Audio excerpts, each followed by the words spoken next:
Good day, everyone, and we are the Group 2 reporters, and we will be discussing Lesson 9 Postcolonialism.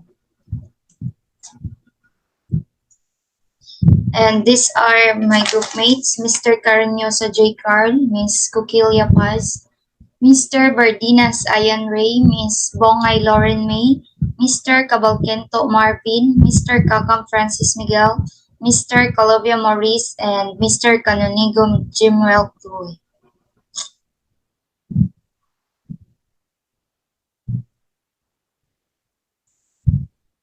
Good day, sir. I am Maurice Jake Arcalubia, and I'm here to tackle about the post-colonial criticism. So the post-colonial criticism is a literary theory or critical approach that deals with literature produced in countries that were once or are now colonialist of other countries.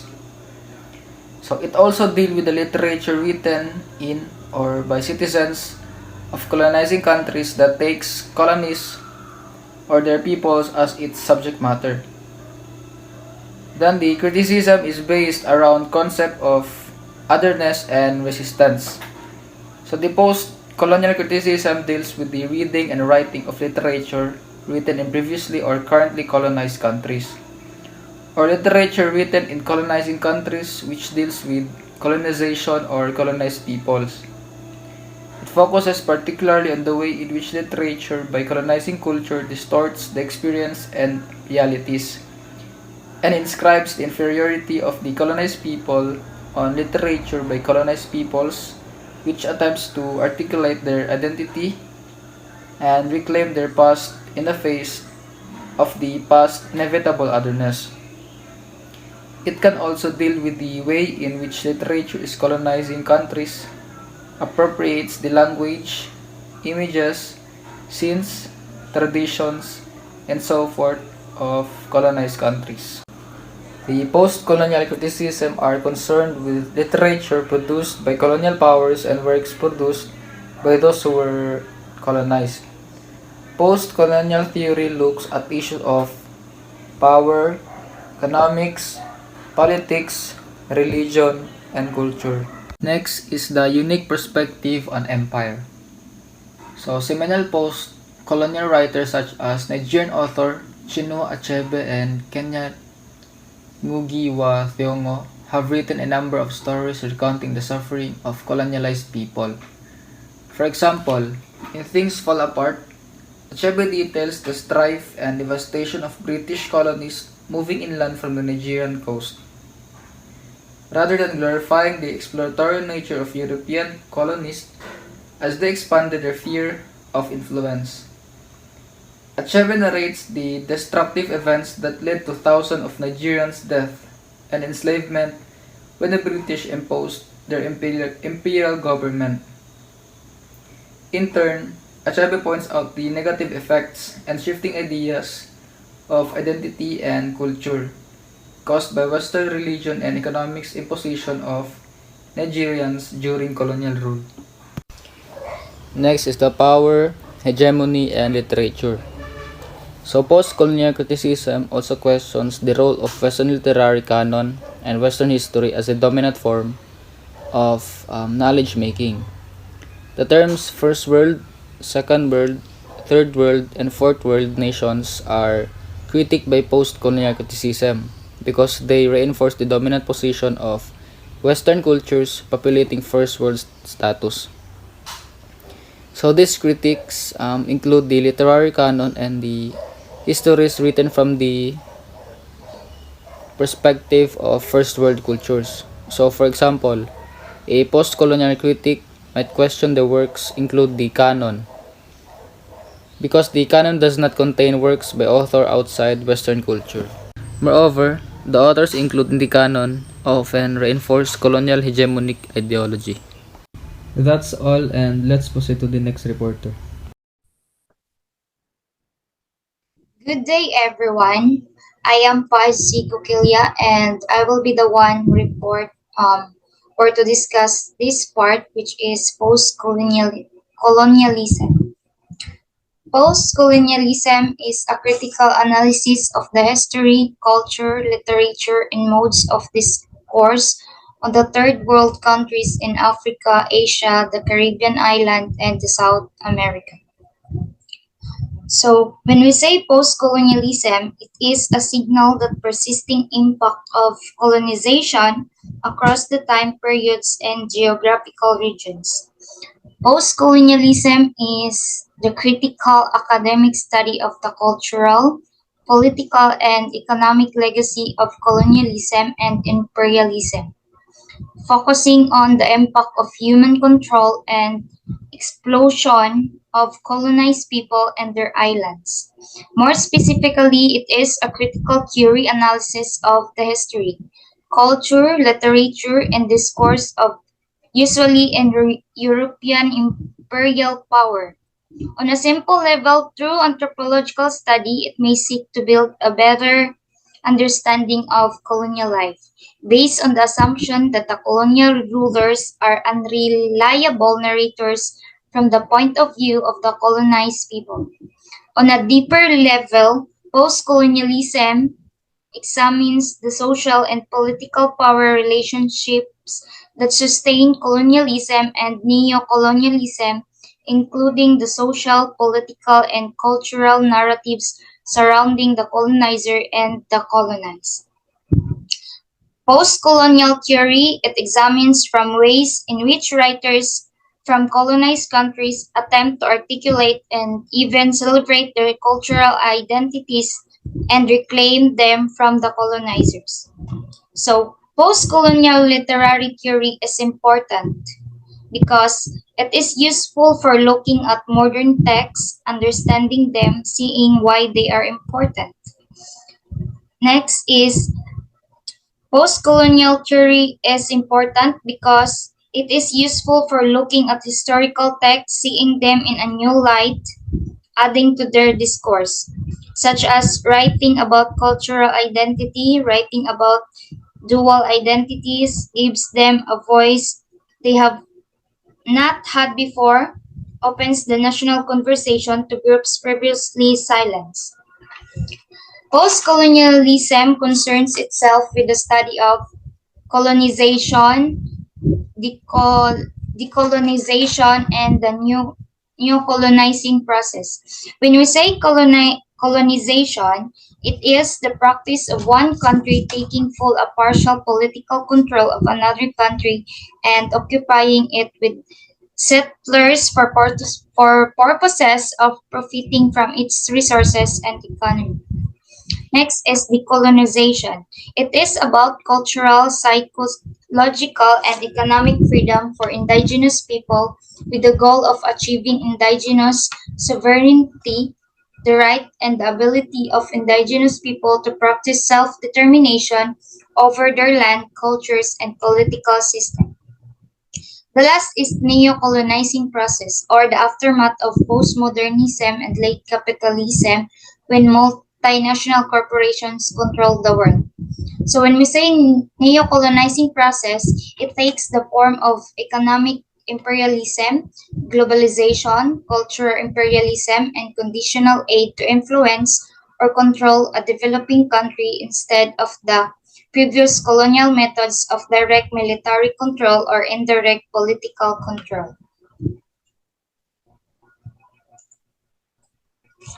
Post-colonialism analyzed the medical, ethical, and political concerns about cultural identity, gender, nationality, race, ethnicity, subjectivity, language, and power. Post-colonialism mostly deals with many concepts like cultural, political, geographical, psychological, and post-structural, and etc. So we need to study post-colonialism in order to help us in understanding both colonizer and colonized in many concerns like education, politics, geography, culture, and customs. Influence the post-structuralist and postmodern idea and decentering post-colonial literary criticism undermines the universalist claims of literature, identifies colonial sympathies in the canon, and replace the colonial meta-narratives with counter-narratives of resistance by rewriting history and asserting culture identities through studies such as strategies such as separatism, nativism, cultural syncretism, hybridity, mimicry, active participation, and assimilation. So, post-colonialism gives so many impacts to its colonized countries, either positive or negative impacts. One of the positive impact is the cultural mix of the major character with the colonizer, so it creates a new culture that is better for them. Whereas, the example of the negative impact is a fear or trauma. The major theoretical post-colonial theory include the Wretched of the Earth in 1961 by Franz Fanon. So the Wretched of the Earth is one of the first texts to establish post-colonial criticism as an field of literary study. Fanon was born in Martinique, or it is also a French colony, and fought for the Algerian National Liberation Front in the Algerian War of Independence. Fanon argues that colonialism is inherently destructive due to its oppression of the identity of the colonized country and the dehumanization of its people. Next is the Orientalism in 1978 by Edward Said. This is considered as one of the most important texts in the development of post-colonial criticism. It suggested that through colonization, Western Europe divided the world into the Occident or the West, and the Orient is the Est, that is the norm and the other. Suggests that the West idea is of the Est is often as exoticized or misrepresented version of reality and had a huge impact of post-colonial theory. In other words, in in 1978 by Gayatri Spivak is one of the leading and most influential cultural theorists working today, analyze the relationship between language, women, and culture in both Western and non-Western contexts, developing an original integration of powerful contemporary methodologies, this construction. Marxism and feminism Spivak turns this new model and major debates in the study of literature and culture, thus ensuring that In Other Worlds has become a valuable tool for studying our own and the other worlds of culture. Next is The Empire Writes Back in 1989 by Bill Arscroft et al. The Empire Writes Back was the first major theoretical account of a wide range of the post-colonial texts and their relation to their larger issues of post-colonial culture, and remains one of the most significant works published in this field. The author's three leading figures in post-colonial studies open up debates about the interrelationships of post-colonial literatures, investigate the powerful forces acting on language in the post-colonial text, and show how these texts constitute a radical critique or a Eurocentric notions of literature and language. Next is Notion and Narration. Notion is narration in 1990 by Homi K. Baba is a primarily an intervention into essentialist readings of nationality that attempt to define and naturalize third world nations by means of the supposedly homogeneous, innate, and historical continuous traditions that falsely define and ensure their subordinate status. The last is The Culture and Imperialism in 1993 by Edward Said.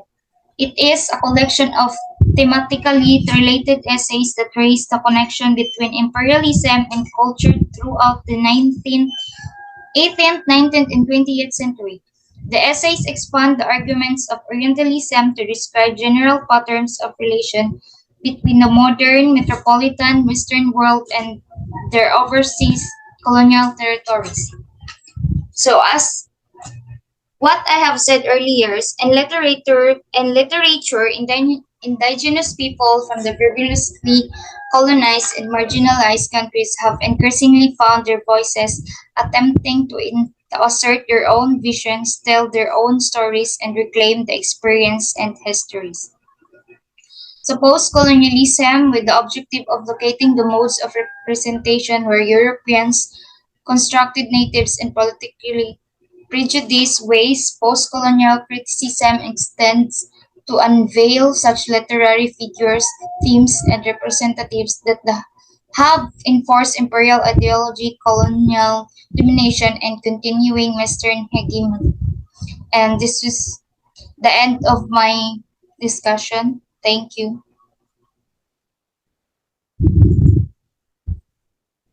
Good day, I am Francisca Cam, presenting the key concept in postcolonialism, othering, and diaspora. Othering. Othering involves two concepts, the exotic other and the demonic other. The exotic other represents a fascination with the inherent dignity and beauty of the primitive, undeveloped other, while the demonic other is represented as inferior, negative, savage, and evil. This concept shows that how a group of people neglect and accept a person to their group. Diaspora. Diaspora refers to people who have been displaced or dispersed from their homelands and who possess and share collective memory and myth and nostalgic reminiscence of home, imaginary homeland to use Rushdie's term, or an inherited ideology of home, becomes a personality identity as well as collective identity of member of particular community. They are not rooted in one location and live in the memories of their imagined homeland. In the new geographical location, they negotiate their culture and the host nation. Diasporic theories such as Avtar Bra and Robin Cohen propose the idea of a home as a mythic one, a place of desire and diasporic imagination, a place to which there can be no return despite the possibilities of visiting the place that is seen as the place of origin. That's all, thank you. Next reporter, please.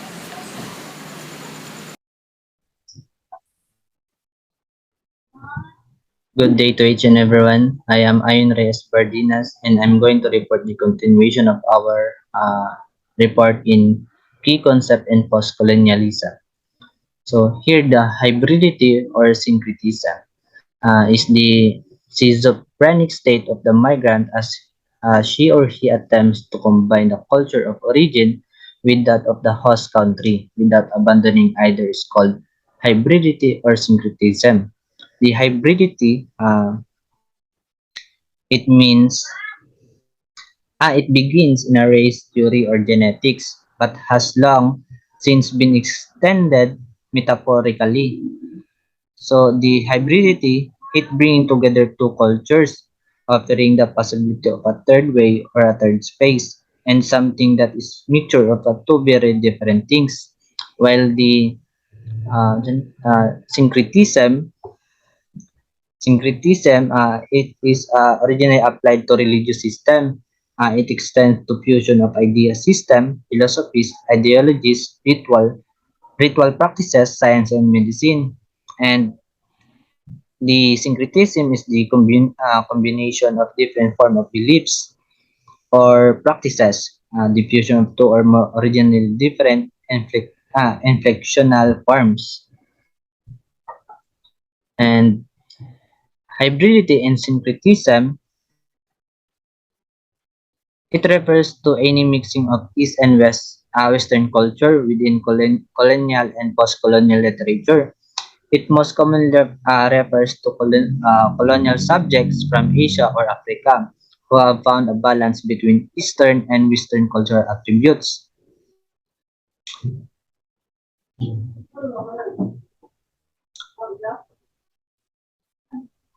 And hybridity or syncretism, it defined as a cultural mixing in general does not help us explicitly account for the many different paths by which someone can come to embody a mix of Eastern and Western attributes, nor does it differentiate between people who have consciously striven to achieve a mixed or balanced identity and those who accidentally reflect it. And also, it defined as the way seems like rather awkward term to describe people who are racially mixed, such as Eurasians, or biracial or multiracial people all around the post-colonial world. Then here, the one of the concept of in post-colonialism is the double consciousness. The double consciousness, a major concept formulated by With Du Bois' double consciousness echoes Frantz Fanon's contention of the divided self in black skin, white mask that the black always sees himself through the eye of the white. So, so the double consciousness is a concept is the soul of the black fox or double conscious describe the individual sensation of feelings as though your identity is divided into several parts, making it difficult or impossible to have one unified identity. Also, the double consciousness is the internal conflict experienced by subordinate or colonized group in an oppressive society, and always looking at oneself through the eye of a racist white society and measuring oneself by the means of a nation that look back in contempt. The term also referred to Du Bois' experience of reconciling his African heritage with an upbringing in European-dominated society. So the idea of the double consciousness is important because it illuminates the experience of Black people living in post-slavery American, and also because it sets a framework for understanding the position of oppression people in oppressed world. As a result, it became used to explain the dynamics of gender, colonialism, xenophobia, and more alongside race. And this theory laid a strong foundation for other critical theories to expand upon. The next reporter.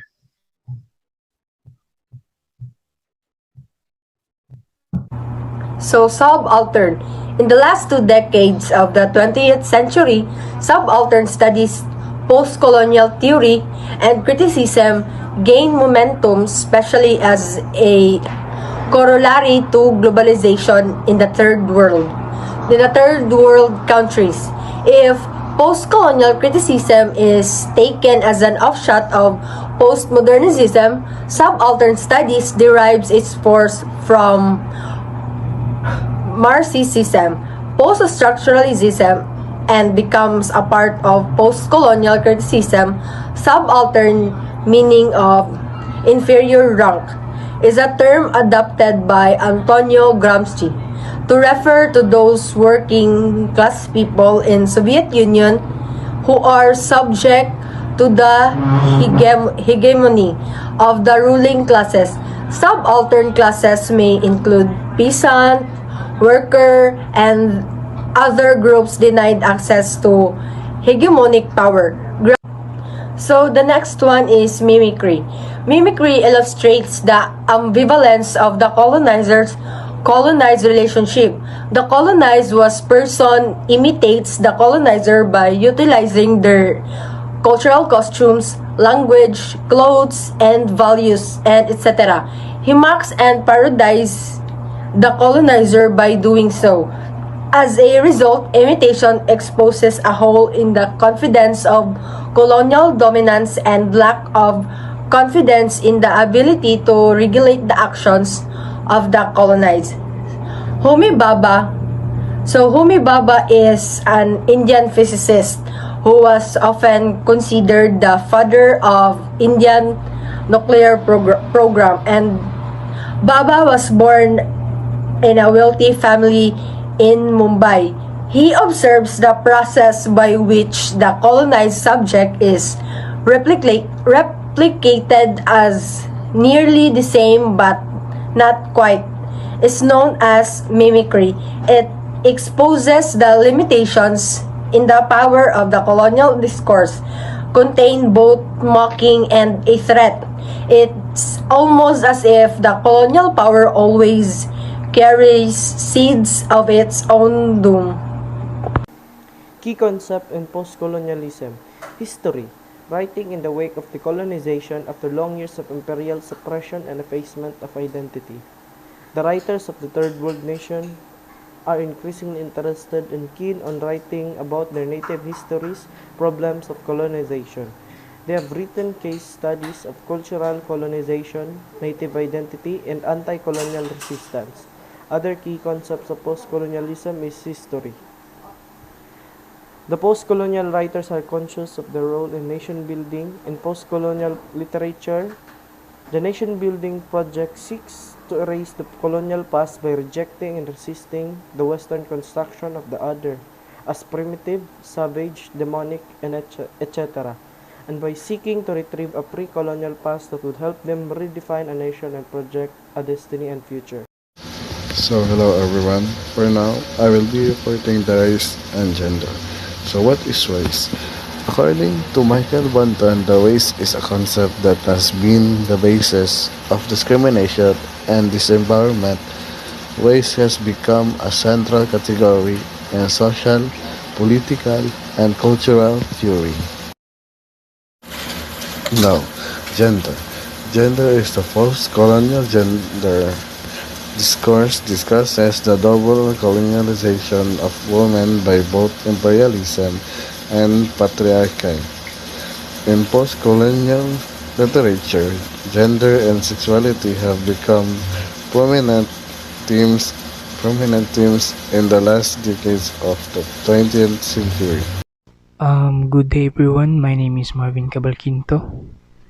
I will continue the topic of Group 2, Black Feminism, the domination of black male in the civil rights movement, and the white woman in the feminist propaganda necessitated the emergence of the black feminism, detailing the inextricable connection between sexism and racism. So the black feminism, however, centers on the experiences of African women, understanding intersectionality between racism, sexism, and classism, as well as other social identities. Black feminism highlights and engages the many aspects of racial inequities along the gender inequality. So they have a principle of black feminism. Despite of different vision, a few foundational principles do exist among black feminism. Black feminism experience of racism, sexism, and classism are inseparable. Their needs and worldviews are distinct from those of black men and white men. The next is neo-colonialism. So neo-colonialism refers to the continuing economic dominance and exploitations of the politically free third world countries by the European imperial powers.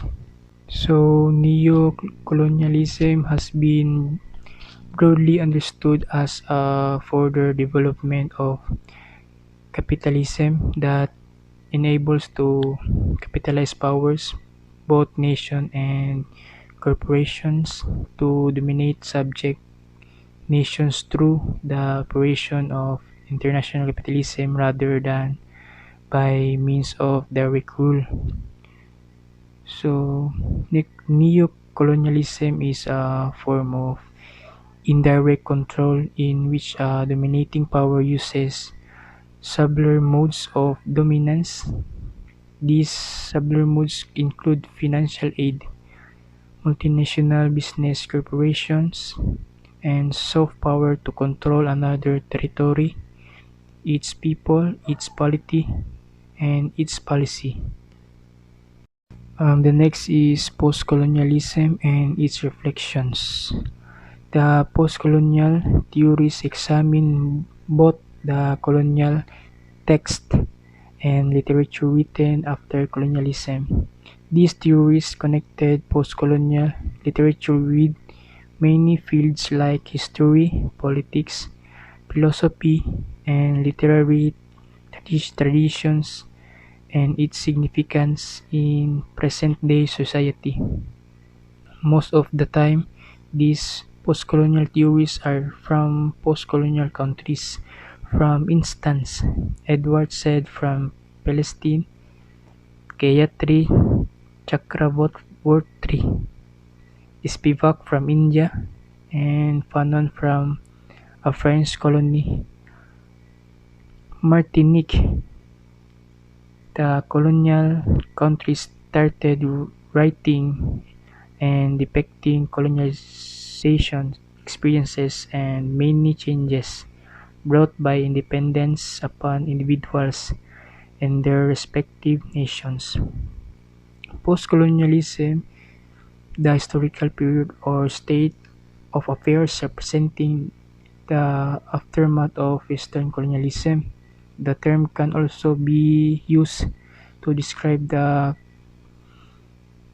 concurrent project to reclaim and rethink the history and agency of people subordinated under various forms of imperialism. So that's all. Thank you and God bless us all.